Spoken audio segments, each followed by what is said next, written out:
Hola jóvenes de octavo, ¿cómo están? ¿Cómo se encuentran? Espero que muy pero muy bien, cuidándose y protegiéndose de este COVID-19 que no se nos quiere ir, que está acá presente y cada vez se está poniendo más y más pesadito, así que hay que redoblar las medidas de autocuidado, que ya las conocemos desde el año anterior, y esperando obviamente que ustedes las cumplan como corresponde, el uso de mascarilla y todos los elementos que son propios de este periodo, que ya cumplió un año durante el mes de marzo, así que esperemos que ustedes ya lo tengan normalizado en sus hogares junto a sus familias. Damos inicio a nuestra cápsula número 2 del mes de abril en la asignatura de Historia para todos los colegios de la red educacional Los Conquistadores. Así que vamos a continuar viendo lo que se presentará en esta oportunidad.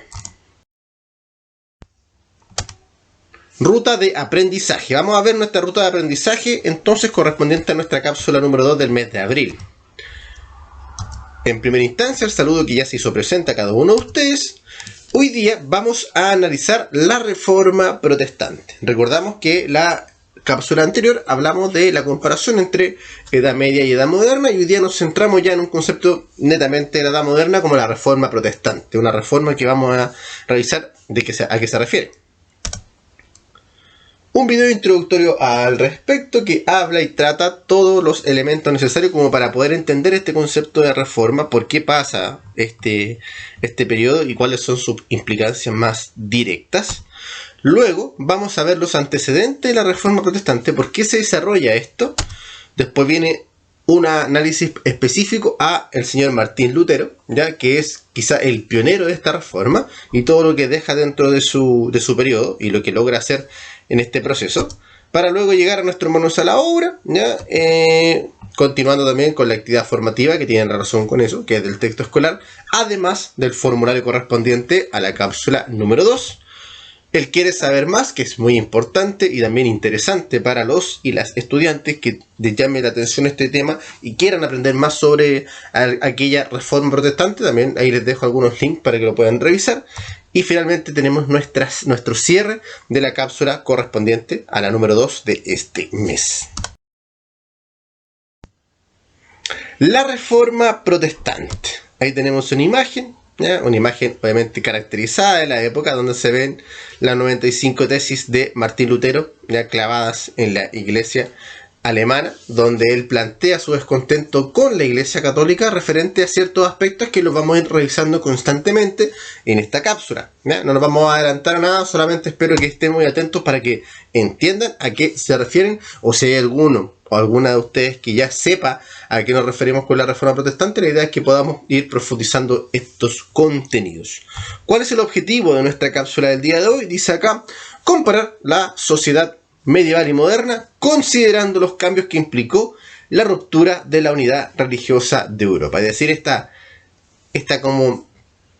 este sentido que tenía la Iglesia Católica de dominar gran parte del mundo se empieza a romper, se empieza a quebrajar en este periodo a través de esta Reforma Protestante que se empieza a desarrollar principalmente como crítica a ciertas actitudes o a ciertos procedimientos que tenía el catolicismo en aquel instante. No me voy a adelantar a más, espero que estén atentos porque ahora se viene el video introductorio, así que por favor, mucha atención. Partamos de finales del siglo XV, estamos todavía dentro de la Edad Media. Esta era una época totalmente teocentrista. Esto significaba que la Iglesia Católica ejercía un poder inmenso sobre todos los aspectos de la vida. La doctrina de la Iglesia determinaba qué pensar y cómo pensarlo. Las misas, por ejemplo, se daban en latín, aunque el latín era un idioma reservado solo para las más altas esferas, como nobles y miembros del clero. La gente común no lo hablaba, ni lo leía y no lo entendía. Aparte, tener una Biblia estaba penado por ley, y también leerla o interpretarla por sí mismo. El poder eclesiástico monopolizaba el concepto de la salvación del alma, y esta salvación se podía alcanzar por medio de la fe, obras, servicios y donaciones a la iglesia. Acá es donde entra el tema de la venta de indulgencias. Las indulgencias eran cartas de perdón que emitía el Papa y permitía a quien las tuviera librarse de sus pecados en esta vida y reducir o hasta saltarse por completo el paso por el purgatorio. Y también se podían comprar para un familiar que ya estuviera muerto hace tiempo. Básicamente era tener un boleto directo al cielo, para quien pudiera pagarlo. Esto se venía haciendo desde hace un tiempo, pero con la llegada del Renacimiento, el clero empezó a contratar artistas para las nuevas iglesias y, lógicamente, el dinero tenía que salir de algún lado. Más específicamente, el Papa León X promovió la venta de indulgencias para pagar los gastos de la construcción de la famosa Basílica de San Pedro en Roma. Frente a esto, en 1517, un monje alemán llamado Martín Lutero clavó en la puerta de la Catedral de Wittenberg un escrito con 95 tesis en las que criticaba al Papa y la venta de indulgencias. En realidad no se sabe si fue tan teatral el gesto, pero con seguridad se las hizo llegar al clero. Estas 95 tesis serían la base de lo que llamamos Reforma Protestante. La idea central era que los creyentes debían buscar el arrepentimiento a través de la fe y no a través de las obras o donaciones de dinero. Lutero creía que no se necesitaba un intermediario como el Papa para comunicarse con Dios y que las escrituras debían ser de libre interpretación.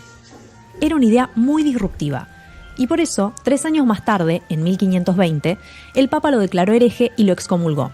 Pero para esta época, ciertas partes de la nobleza ya estaban apoyando a Lutero y le dieron asilo. Ya refugiado en el castillo de Wartburg, Lutero traduce la Biblia al alemán, permitiendo que la gente común pueda leerla y la interprete por sí misma.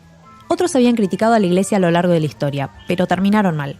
Lutero, en cambio, se pudo valer de una nueva tecnología para la época, la imprenta de Gutenberg, que le permitió imprimir ejemplares y difundir folletos para el nuevo dogma protestante.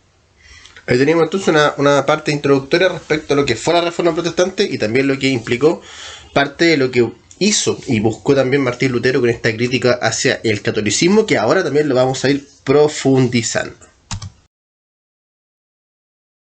Antecedentes de la Reforma Protestante. Vamos a ver entonces algunos elementos interesantes respecto a este proceso y lo que antecede al desarrollo como tal, como les dije también en el video, presidido y protagonizado por Martín Lutero. En primer lugar tenemos, por ejemplo, la lucha del poder que había en esa época, una lucha de poder entre reyes, entre los reinos, entre los emperadores y también el Papa. Pensemos un Papa muy protagonista de la sociedad, muy protagonista de las decisiones de cada uno de los reinos. Por tanto, había una lucha de poder constante y posicionar siempre al Papa por sobre el resto. En la Edad Media, cada uno de los reyes tenía la necesidad de recibir la bendición del Papa porque era la bendición directa de Dios. Acá, en la Edad Moderna, hay un pequeño paso respecto a la lucha de poder. ¿Por qué tengo que pedir la autorización al Papa para poder sentirme el más grande?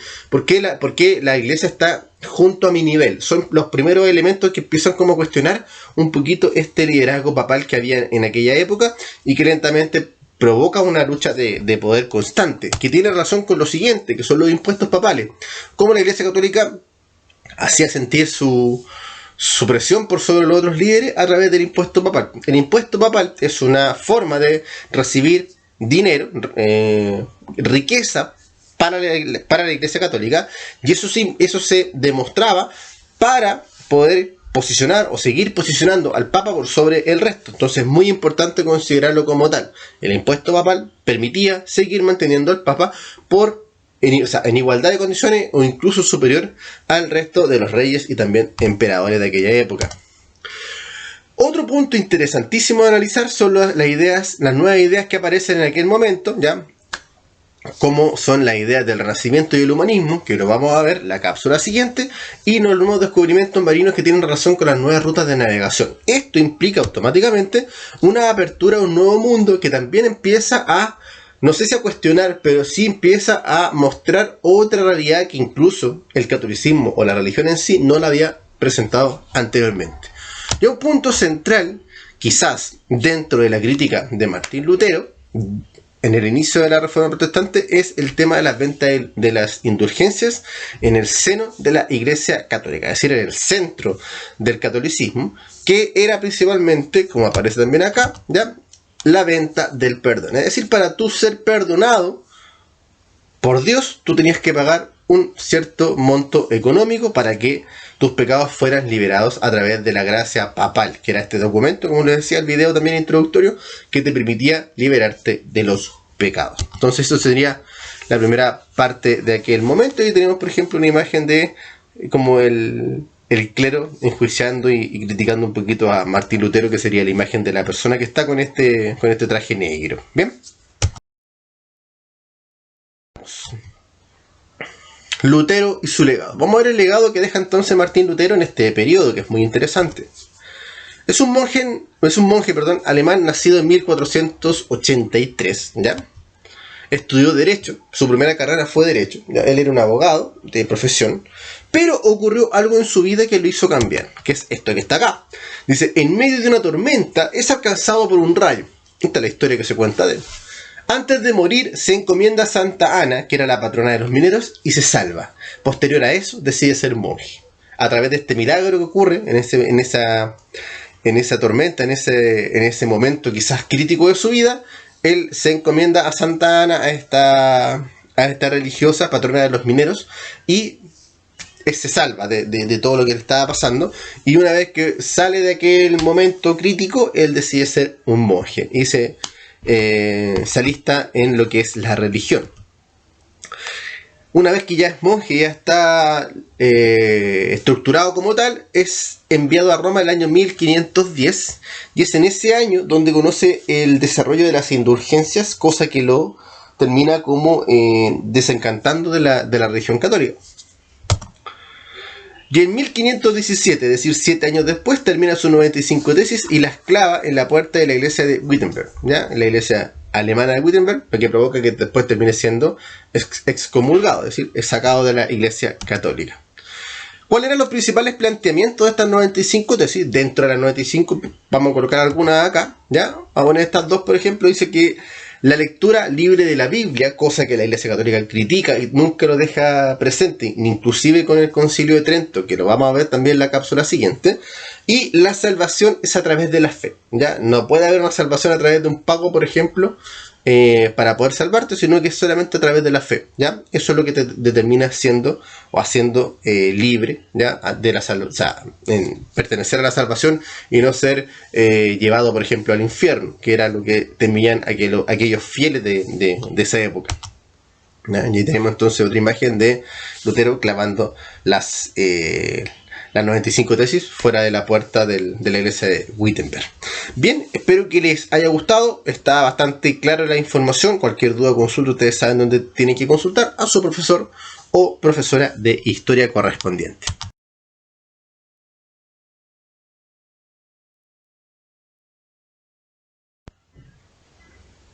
Vamos al manos a la obra. Dice acá, en esta oportunidad deberán realizar la actividad del texto escolar que se encuentra en la página 31. ¿Cuál es la página 31? Es la imagen que tenemos acá, ¿no? Recuerden que pueden subir la actividad en un archivo Word o bien responder en su cuaderno y luego subir la imagen según corresponde. Ustedes saben y entenderán cómo hacerlo de la mejor manera. Además, acordarse que deben responder el formulario correspondiente a esta cápsula, que es el número 2, que va a estar también junto con la cápsula dentro de su plataforma.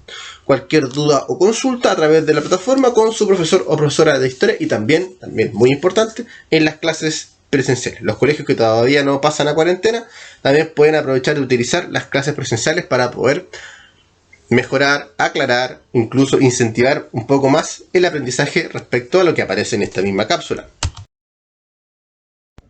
¿Quieres saber más? Aquí les dejo algunos links ya interesantes respecto de lo que habla este tema de la Reforma Protestante. ¿Ya? Tenemos algunos links importantes que les va también a quedar dentro de la plataforma para que la puedan revisar, ¿ya? Junto a eso, siempre hay que recordar que el texto escolar de historia de octavo año está excelente como para poder aprender mucho más respecto a este tema.